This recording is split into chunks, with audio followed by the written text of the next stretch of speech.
ورحمۃ اللہ وبرکاتہ. اہلا وسہلا. اقرا محمد الحافظات. شاور شار ورث جماعت عالیہ دوم. مضمون تفسیر. سبق نمبر 7 سورہ اعراف آیت نمبر 40. بسم اللہ الرحمن الرحیم. ترجمے کی طرف دیکھیں.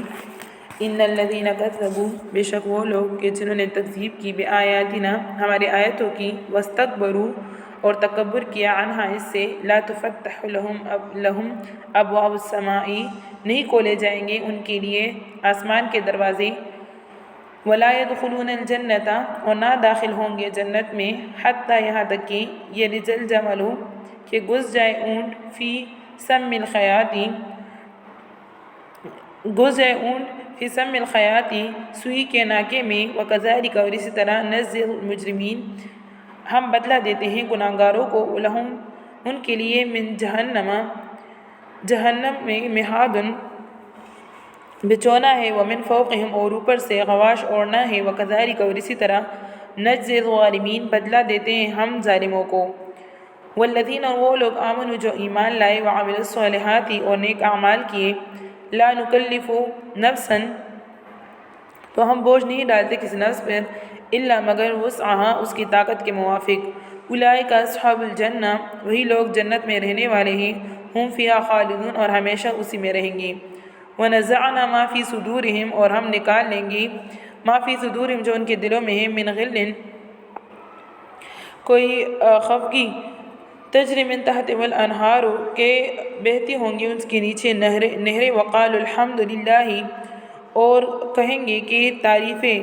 للہ اللہ کے لیے ہیں، الذی وہ ذات، ہدانا لہذا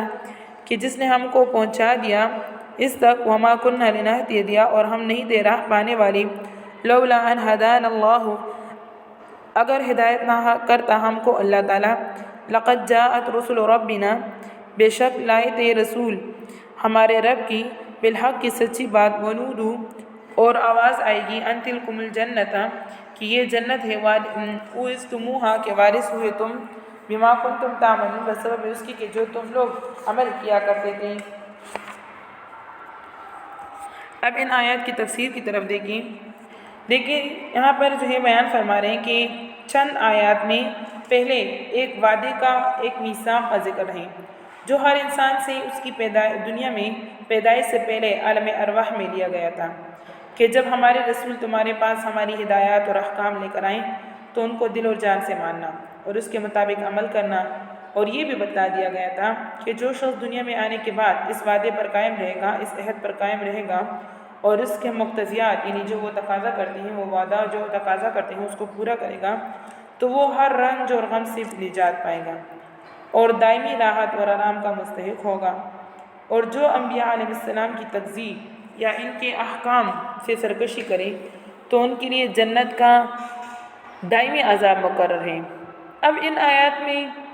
اس صورت واقعہ کا اظہار ہے جو اس دنیا میں آنے کے بعد انسانوں کے مختلف گروہوں نے اختیار کی،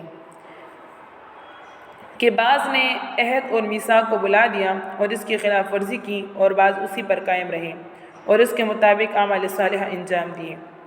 ان دونوں فریقوں کے انجام اور عذاب اور ثواب کا بیان ان 4 آیات میں ہے. پہلے آیت میں ان الذین کذبوا بآیاتنا واستکبروا عنہا، پہلی آیت اور دوسری آیت میں عہد شکنی کرنے والے مجرمین اور منکرین کا ذکر ہے، اور آگے 2 آیتوں میں وعدہ پورے کرنے والے مومنین اور متقین کا بیان ہے. تو پہلی آیت میں ارشاد فرمایا کہ جن لوگوں نے انبیاء علیہ السلام کو جھٹلایا اور ہماری ہدایات اور آیات کے مقابلے میں تکبر کے ساتھ پیش آئے تو ان کے لیے آسمان کے دروازے نہ کھولے جائیں گے. یہاں پر حضرت بحر محیط میں حضرت عبداللہ ابن عباس رضی اللہ تعالیٰ عنہ سے اس کی ایک تفسیر یہ نقل فرمائی ہے کہ نہ ان لوگوں کے اعمال کے لیے آسمان کے دروازے کھولے جائیں گے اور نہ ان کی دعاؤں کے لیے. تو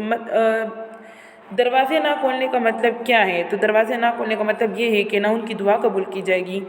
اور ان کے اعمال اس مقام پر جانے سے روک دیے جائیں گے جہاں اللہ تعالیٰ کے نیک بندوں کے اعمال محفوظ رکھے جاتے ہیں، اور جس کا نام قرآن کریم نے سورہ مطففین میں علیین بتایا ہے. اور قرآن کریم کی ایک دوسری آیت میں بھی اس مضمون کی طرف اشارہ ہے، اور جس میں ارشاد فرمایا الیہ یصعد الکلم الطیب والعمل الصالح یرفعہ، یعنی انسان کے کلمات طیبات اللہ تعالیٰ کے پاس لے جائے جاتے ہیں اور ان کا نیک عمل ان کو اٹھاتا ہے، یعنی انسان کے اعمال صالحہ اسی کا سبب بنتے ہیں کہ اس کی کلمات طیبات اللہ تعالیٰ کی بارگاہ خاص میں پہنچائے جاتے ہیں۔ اور ایک روایت حضرت عبداللہ ابن عباس رضی اللہ تعالیٰ عنہ اور دوسرے صحابہ کرام سے اس آیت کی تفسیر یہ بھی ہے کہ منکرین اور کفار کی ارواح کے لیے آسمان کے دروازے نہ کھولے جائیں گے اور یہ روحیں نیچے ٹپک دی جائیں گی۔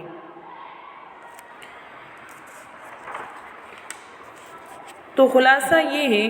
کہ یہ معلوم ہوتا ہے کہ منکرین اور کفار کی ارواح آسمان تک لے جائی جاتی ہے،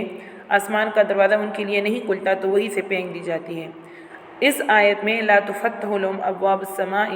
کا یہی مفہوم ہو سکتا ہے کہ موت کے وقت ان کے ارواح کے لیے آسمان کے دروازے نہیں کھولے جاتے۔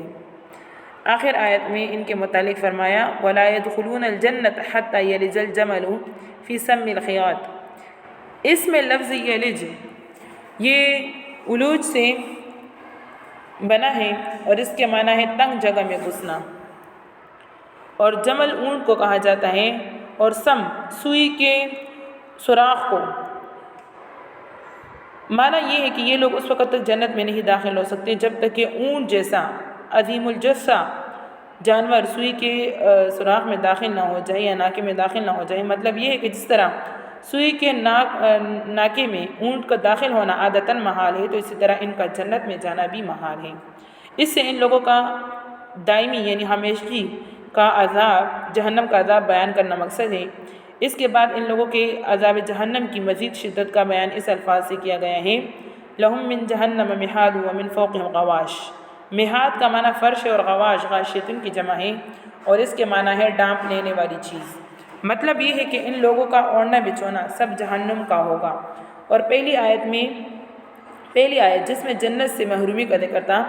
اس کے ختم پہ وَكَذَلِكَ نَجْزِي الْمُجْرِمِينَ فرمایا، اور دوسری آیت جس میں عذاب جہنم کا ذکر ہے، اس کے ختم ہونے پر كَذَلِكَ نَجْزِي الظَّالِمِينَ